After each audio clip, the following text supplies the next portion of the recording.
Salut tout le monde, j'espère que vous allez bien. On se retrouve aujourd'hui pour une vidéo un petit peu différente de ce que je fais d'habitude, que j'ai vu sur la chaîne de Milix Lecture, je crois que c'est ça son nom. Et j'ai trouvé vraiment l'idée géniale et j'ai voulu un petit peu la reprendre avec ma propre histoire. Tout simplement vous parler des livres qui ont marqué ma vie depuis que je sais lire jusqu'à quasiment aujourd'hui. Enfin moi je vais pas aller jusqu'à aujourd'hui, mais jusqu'à ce que j'ai repris vraiment la lecture il y a 2 ans. Voilà. Donc on va commencer tout de suite. Il y a beaucoup de livres que je n'ai plus en ma possession. Je vous incrusterai les photos des couvertures. Et d'ailleurs en préparant cette vidéo je me suis demandé est-ce que j'essaierais pas d'en retrouver certains pour les relire et voir un petit peu ce que ça fait de les lire maintenant à l'âge adulte en fait. Ce serait pas mal je pense. Donc tout d'abord j'ai un petit peu découpé ça plus par école, vous voyez, la primaire, le collège, le lycée, après, et l'âge vraiment adulte, il y a 2 ans. Donc on va commencer par la primaire, et donc mes premiers souvenirs de livres, ce sont les Tom Tom et Nana, donc ce sont des petites, ouais, des bandes dessinées hein, quand même. J'adorais les Tom Tom et Nana, j'en avais plein, je les lisais en boucle tout le temps, j'adorais ça. Je crois que même des fois j'essayais de reproduire les dessins. Et j'ai vraiment un souvenir particulier avec les Tom Tom et Nana. Alors, c'était aux vacances de la Toussaint, donc on est dans la bonne période. Hein. Je ne sais plus par contre en quelle année c'était. Voilà, je me souviens juste que j'étais en primaire, dans ma première primaire, puisque après j'ai fait mon CM2 dans une autre primaire. Et en fait j'étais partie donc, pendant les vacances de la Toussaint avec ma mère et mon beau-père en vacances en Guadeloupe. Et j'avais emmené des Tom Tom et Nana et je lisais ça le soir. Et voilà, je me souviens de... Je sais pas pourquoi je me souviens de ça, mais voilà, je lisais mes petits Tom Tom et Nana le soir et dans l'avion. Et voilà, j'adorais les Tom Tom et Nana. Voilà. Ensuite, une saga, donc pas mal de sagas de chez maintenant PKJ, mais à l'époque c'était Pocket Jeunesse. J'ai de très bons souvenirs aussi avec la saga Danse de Marie, je sais plus quoi, Paul. De toute façon vous aurez la photo là, ce sera la photo de celui que j'avais moi parce qu'ils ont refait les couvertures évidemment. Et j'aime moins, enfin en fait, ça fait un petit peu kitsch au final d'avoir des vraies photos sur les couvertures. Mais ça me rappelle mon enfance, voilà. Donc on suivait Nina, une danseuse qui voulait devenir une grande danseuse étoile. Je pense que j'avais acheté ça à la base parce qu'à l'époque je faisais de la danse, même si je faisais pas de la danse classique. Je sais pas, je lisais beaucoup cette saga, j'ai dû avoir beaucoup de tomes. Et après j'ai dû les vendre dans une brocante, hein, comme beaucoup de trucs à l'époque. De toute façon on pouvait pas vendre sur internet. Mais oui, quand j'ai dû devenir ado, j'ai dû les vendre en brocante, je pense. Voilà. Mais j'ai des souvenirs aussi avec cette saga, en tout cas elle m'a marqué. Ensuite aussi j'ai aussi des souvenirs avec les livres dérivés de la série Sabrina l'apprentie sorcière. Donc vraiment la série des années 90, voilà, j'avais plusieurs tomes de ces livres-là. Et voilà, j'aimais bien aussi. Bon, j'ai pas trop de souvenirs, mais je me souviens que j'en avais pas mal aussi, j'aimais bien. J'ai aussi beaucoup de souvenirs avec les chairs de poule, donc qui sont de plein d'auteurs différents, hein, je crois. Un qui m'a particulièrement marqué, c'était L'école hantée. Voilà, c'est le seul titre que je me souviens à l'heure actuelle. Mais voilà, j'aimais bien, mais en même temps j'avais peur de les lire. Et voilà, quand j'étais petite, j'étais beaucoup trimballée de mes grands-parents, à mes autres grands-parents, à mes parents. Du coup, je passais beaucoup de temps en voiture et j'adorais lire en voiture. Et je me souviens, les chairs de poule, j'en lisais pas mal en voiture. Voilà, j'ai un souvenir de ça. Et voilà, et j'aimerais bien relire L'école hantée. Je suis pas sûre que ça me ferait très peur à l'heure actuelle, mais pourquoi pas, ça pourrait être une bonne relecture.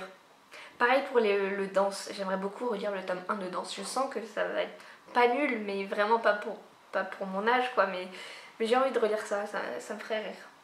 Et ensuite, j'ai envie de dire les livres qui ont marqué vraiment ma primaire et après ça a continué au collège et peut-être même au lycée. Lycée, je suis pas sûre, non. Mais ce sont les livres de Buffy contre les vampires, voilà. Donc là, à l'heure actuelle, malheureusement, je n'ai gardé que mes préférés. Donc quand je vous dis que c'est mes préférés et que je les ai lus et relus, hein, je rigole pas, les livres, ils sont explosés. Le livre, je pense, voilà, je peux l'ouvrir comme ça. Mais voilà, pour rien au monde, j'aurais envie de le racheter en plus neuf parce que ce livre, j'ai trop de souvenirs avec, je l'aime trop. Donc cette série, c'était chez Fleuve Noir, voilà. Donc là j'ai mes deux tomes préférés, donc le tome 16 qui est Sélection par le vide et le tome 18 Pouvoir de persuasion. Celui-là j'ai trop envie de le lire, enfin les deux en fait j'ai trop envie de les relire, en plus ce sont des tout petits bouquins. Vu qu'on est le week-end d'Halloween, je me demande si je me calerais pas celui-là à un moment. Ça pourrait être pas mal en fait. Voilà, j'ai trop envie de les relire. J'avais vraiment, genre j'en avais une trentaine ou une quarantaine, je les avais tous. Il y a une saga aussi qui m'avait marqué en 3 tomes, 3 gros pavés. C'est vrai que je me retrouve cette saga de... C'était les tomes 13, 14, 15 je crois. Voilà, je sais pas pourquoi je les ai revendus, je peux pas vous dire, c'était bête. Parce que clairement, c'est des très bons souvenirs tous ces livres. Et voilà. Mais par contre, Milady, je crois que c'est ça, a ressorti récemment des gros recueils où il y a plusieurs de ces livres-là avec à chaque fois un inédit, je crois. Et j'en ai racheté 3 et il y en a 5, je crois, qui sont sortis. Donc je vais vous les montrer. Ils se présentent comme ça, donc voilà. On a La Moisson. Donc La Moisson, oui, c'était le tome 1. On a La Pluie d'Halloween, le tome 2. Et le tome 3, La Lune des Coyotes. Donc oui, bon, ceux-là, j'aurais pas besoin de les racheter. Avec Ça l'affaire qui est un inédit. Voilà, je pense que les inédits, en fait, ça devait être certains qui n'ont pas dû être traduits à l'époque, je ne sais pas. Voilà, donc j'en ai 3. Il faudrait que je mette la main sur les 5, 4 et 5. Cauchemar à Sunnydale, inédit. Et après, Immortel et les foudres du père, cela je m'en souviens. Et donc le tome 3, La tueuse perdue, voilà. Donc, et Cauchemar d'une fin d'été, donc là c'est l'inédit. Mais La tueuse perdue, c'est aussi... Ce sont des tout petits tomes encore. Et celle-là, c'était une saga que j'ai gardée aussi. Voilà. Du coup, je l'ai en double. On a l'épisode 1, enfin partie 1, partie 2 et partie 3. Où je crois qu'on est un petit peu dans une dystopie. Hein. Une de mes premières dystopies que j'ai lues. Je pensais que c'était une autre que j'allais vous présenter après. Mais non, c'est voilà. Dystopie Buffy. Ensuite, on passe plus à ma partie collège de ma vie. Avec un premier livre, alors je me demande si c'était pas plutôt quand j'étais en CM2, mais là je me souviens en fait d'être dans la maison où, voilà, quand j'ai déménagé entre le CM1 et le CM2, donc du coup je peux pas vous dire si j'ai commencé à lire ces livres en CM2 ou au collège. Ce sont les Harry Potter, donc là j'ai le tome 4 en grand format, c'est le seul...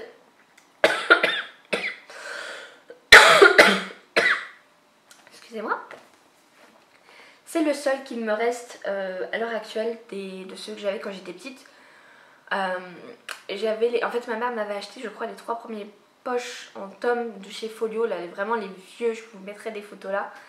Qui sont pas très beaux au final, mais au final, j'aurais peut-être dû quand même les garder pour le côté collector, on va dire. Donc ça, voilà, j'ai juste gardé celui-là parce que c'était mon papa qui me l'avait offert. Voilà. Sinon, j'ai racheté le coffret récemment de Folio dans un beau coffret violet où il y a tous les tomes. D'ailleurs il faudrait que je les relise aussi, les Harry Potter. J'ai jamais lu le tome 7 par exemple. Vous voyez, moi j'aimais bien Harry Potter mais j'étais pas non plus une acharnée.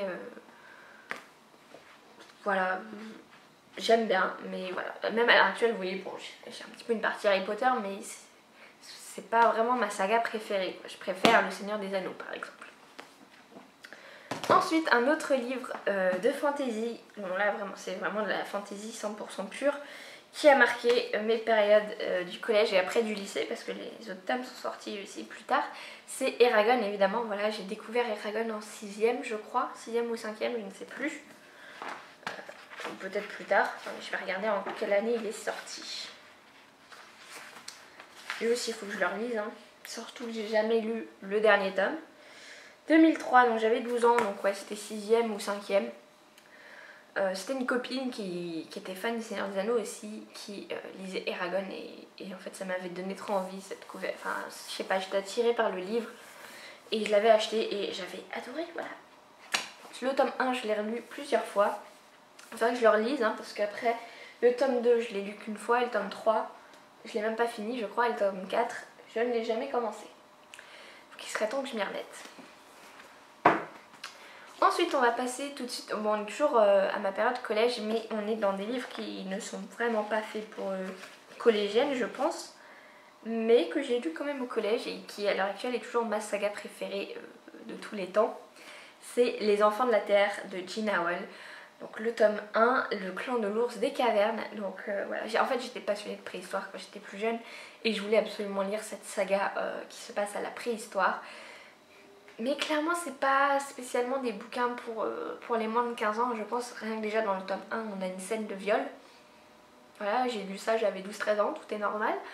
Et après les autres tomes, on a quand même pas mal de scènes de sexe. Hein. J'ai envie de dire, c'est le petit reproche qu'on pourrait faire à l'auteur, c'est de devoir mettre des fois du sexe pour rien. En fait, ça n'apporte pas forcément quelque chose à l'histoire. Là, le viol, si, il est important dans l'histoire, mais beaucoup de scènes qui sont dans d'autres livres, dans les autres tomes, ne sont pas importantes. Voilà, et donc celui-là, je l'ai lu et relu et relu. Il est vraiment dans un état pitoyable. Enfin voilà, il est vraiment moche ce livre, mais j'ai tellement de souvenirs avec. J'aime tellement cette saga que j'ai découvert quand j'étais au collège. Voilà. Franchement, à l'heure actuelle, c'est toujours ma saga préférée. Autre livre qui a marqué ma période collège, c'était Journal d'une sorcière de Celia Rees chez Seuil. Donc là, je l'ai racheté récemment parce que je l'avais vendu. Voilà, je ne sais pas pourquoi. Mais c'est ce livre qui m'a vraiment donné un petit peu... Enfin, j'adore tout ce qui est les sorcières de Salem, les sorcières américaines. Et voilà, et c'est ce livre qui a, on va dire, tout commencé. Et voilà, j'ai un très bon souvenir de ce bouquin. Je crois, non, d'ailleurs, ça c'est pas la version que j'avais quand j'étais plus jeune. Je ne crois pas. Quoique, édition du Seuil 2002. Peut-être, hein. Je ne sais pas. Attendez, lui il a été imprimé.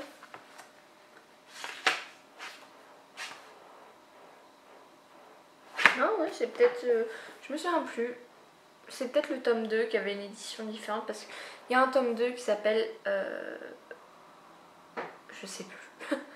Voilà, mais bref, je me souviens de ces livres, il m'a quand même assez marqué, même si je me souviens plus trop de l'histoire. Faudrait que je le relise aussi.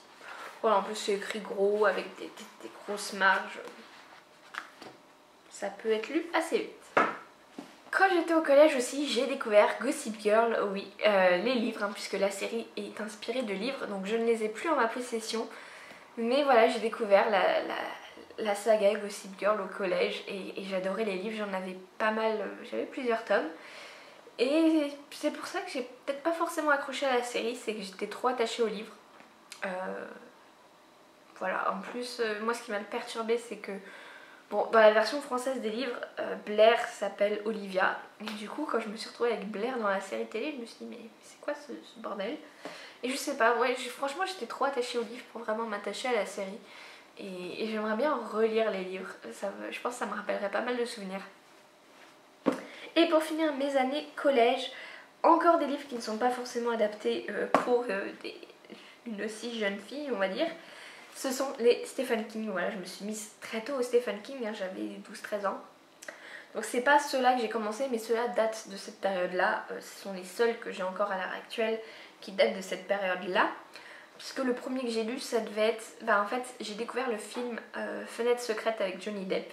Quand j'ai appris que c'était inspiré, adapté d'une nouvelle de Stephen King, j'ai eu envie de lire la nouvelle. Du coup, j'avais trouvé le recueil de nouvelles. J'avais lu la nouvelle et j'avais préféré le film, je crois, par rapport à la nouvelle. Mais ça m'a quand même donné envie de lire du Stephen King. Donc à l'époque, j'avais lu Dreamcatcher, je crois, que j'avais abandonné, je me demande. Et après, très vite, ça a été cela. Je crois que j'ai lu Carré en premier. Voilà, et ensuite Shining, quelques temps après. Et puis voilà, depuis, j'en ai lu plus des Stephen King, mais voilà, ça remonte à longtemps. Et je me souviens quand j'étais plus jeune, je disais que c'était mon auteur préféré, Stephen King. Alors que j'avais lu 5 livres de lui, quoi. Mais bon, c'est déjà ça. On va passer maintenant à la partie lycée, on va dire. On va appeler ça comme ça. Et lycée et après adulte. Hein. Donc au lycée, je lisais un petit peu moins, hein, surtout que après, quand j'étais en première, j'ai eu mon premier copain, donc je passais beaucoup de temps avec lui et je lisais moins, même si bon, des fois il jouait à la console, du coup je lisais à côté de lui. Bref, Mais j'ai que 2 livres à vous présenter pour ma période du lycée. Tout d'abord, ce que je pensais être ma première dystopie, mais au final il y avait la dystopie de Buffy. Donc sinon, ma première vraie dystopie, c'est Uglies de Scott Westerfield chez PKJ. Mais à l'époque c'était encore Pocket Jeunesse. Voilà, donc on se retrouve dans une société où à 16 ans, on se fait opérer pour devenir, pour faire partie des Pretties, quitter le monde des Uglies et intégrer la caste des Pretties. Donc en fait, on se fait refaire totalement la gueule pour être beau, voilà. Sauf que juste avant son anniversaire et son opération, Tali, le personnage principal, se fait comme Annie, une rebelle qui veut s'enfuir, je crois. Oui, voilà, elle l'entraîne dans le monde des rebelles. Et voilà, en fait, je pense que le but de l'histoire à l'époque, c'était de se dire que c'est pas la beauté forcément extérieure qui est le plus important. J'avais beaucoup aimé cette saga, mais j'avoue que là, à l'heure actuelle, j'ai plus trop de souvenirs. Faudrait peut-être que je me la relise, hein, pourquoi pas aussi. Voilà, mais je me souviens qu'à l'époque, j'avais adoré. Bon, maintenant, on va passer à un des bouquins les plus emblématiques, j'ai envie de dire, de ma période du lycée. Twilight, évidemment, fascination. J'ai pas été tout de suite prise dans la vague Twilight. Je crois que c'était au moment du tome 3, peut-être, que j'ai commencé à les lire. Honnêtement, j'ai aucun souvenir de comment je me suis mise à lire les Twilight. Mais voilà, bon, bah, à l'époque j'adorais évidemment. Je me souviens du jour où ma mère m'a ramené le tome 4, je crois. Je crois qu'il venait de sortir. Je lui avais dit, est-ce que tu peux me le prendre vu que tu vas faire des courses et tout. J'étais trop heureuse, franchement, ouais, je me souviens tous les soirs je lisais et tout. À une époque, quand j'étais au lycée, je voulais devenir traductrice et je m'étais acheté le tome 1 en anglais. Et bon, un de mes passe-temps, c'était de prendre le bouquin en anglais et d'essayer de le traduire moi-même. Voilà. Ce sont des activités de filles uniques, voilà. On s'occupe comme on peut. Non mais franchement, je kiffais trop faire ça. C'était pas la première fois que j'essayais de traduire des livres. Bon, au final, je ne suis pas traductrice, hein. Mais en tout cas, j'ai un bon niveau d'anglais à l'heure actuelle. Ça va, je me débrouille.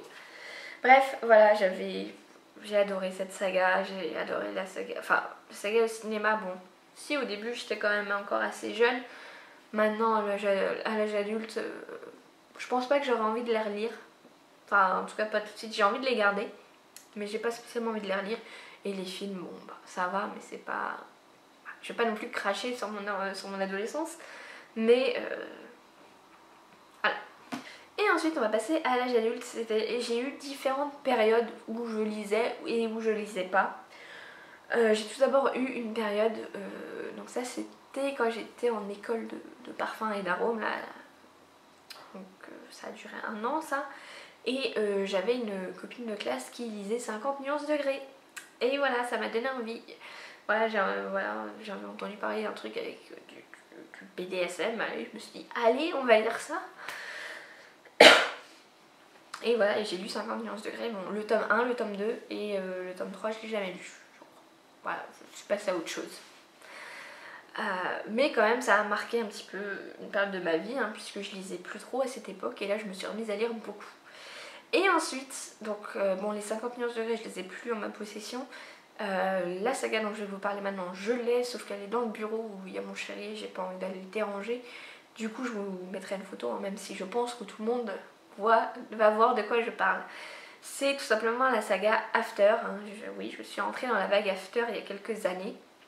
Ça devait être en 2014, 2015, ouais. C'était avant que je rencontre mon chéri. Donc je l'ai rencontré en août 2015, donc ouais, ça devait être 2014-2015 que je me suis lu les After. Voilà, à cette époque, pareil, je lisais plus trop et je sais plus comment je suis rentrée là-dedans. Non, c'est pas une collègue, je ne sais plus. Bref, je suis entrée dans les After et voilà, je lisais tous les soirs mon petit After dans mon lit. À l'époque, je lisais pas trop dans les transports, je crois. Non. Ah, mais j'avais oublié, avant de relire les After, je m'étais fait, bon, c'était pas la première fois que je me faisais, mais je me suis refait une relecture complète de la saga. Voilà, ça c'était avant les After, donc quand même je m'étais remise à lire un petit peu à cette époque. Oui, d'ailleurs, oui, en fait, j'ai pas dû faire de pause, j'ai dû faire 50 nuances, Les Enfants de la Terre et After. Je pense que ça a été ça. Et après After, le tome 5 d'After, le dernier, je devais le lire l'été, en août 2015 quand j'étais en vacances en Espagne. Sauf qu'après j'ai rencontré mon chéri et j'ai arrêté de le lire. J'ai pas continué le tome 5 que je n'ai jamais fini du coup. Je ne sais pas comment se termine After. Et voilà, et là après je n'ai plus lu pendant un petit moment, un bon moment, jusqu'en 2017. Et voilà, on va arriver en 2017 au moment où je me suis remise à lire, puisque à cette époque j'étais, on peut le dire, je suis tombée un petit peu dans l'orthorexie, hein. J'étais obsédée par tout ce que je mangeais, je voulais lire absolument tout ce qui était possible et imaginable sur la bouffe. Et voilà, je lisais beaucoup de livres de santé, j'arrête le sucre, j'arrête la viande, j'arrête de manger, je ne bois que de l'eau. Non, enfin non, c'était pas ça mais presque. Et à l'époque je me suis dit que je voulais pas du tout lire de fiction, ça m'intéressait plus du tout. Et un jour sur Instagram, donc, je vois une photo d'un livre et je me dis ah il est trop beau, déjà je me dis il est trop beau. Et quand je vois ce qui a marqué sur la couverture, je me dis ah ça me fait trop penser à Lost, il faut que je lise ce livre. Et c'était Nil de Lynn Matson chez PKJ. Voilà, donc déjà je trouve cette couverture absolument magnifique. Et comment s'échapper du Nil qui n'existe pas, ça m'a fait penser à Lost. Et là voilà, je me suis acheté le tome 1 et après je suis allée m'acheter tous les autres tomes. Après j'ai découvert Booktube et c'était fini. C'était fini, voilà, je suis rentrée dans la lecture et puis après j'ai ouvert ma chaîne et voilà, et depuis j'ai pas mal évolué hein, puisque là c'est du young adulte et je n'en lis quasiment plus à l'heure actuelle. Mais voilà, je suis contente du chemin parcouru depuis ces 2 ans. D'ailleurs je me demande si cette vidéo ne va pas trop sortir au moment où j'ai ouvert ma chaîne il y a 2 ans. Voilà. Donc on va en profiter hein, pour souhaiter un joyeux anniversaire à la chaîne. Voilà. Je voulais du coup, je vais vous remercier hein, de vous être abonné, de regarder mes vidéos, de me laisser des commentaires. Je n'avais pas du tout prévu de faire ça là, mais c'est vrai que je viens de penser que là ça va faire 2 ans que j'ai ma chaîne. Et j'ai beaucoup aimé ces 2 années et j'espère qu'il y aura encore de nombreuses avec vous où on pourra parler livres. Voilà, je vais vous laisser et on se retrouve très bientôt pour une prochaine vidéo. Salut!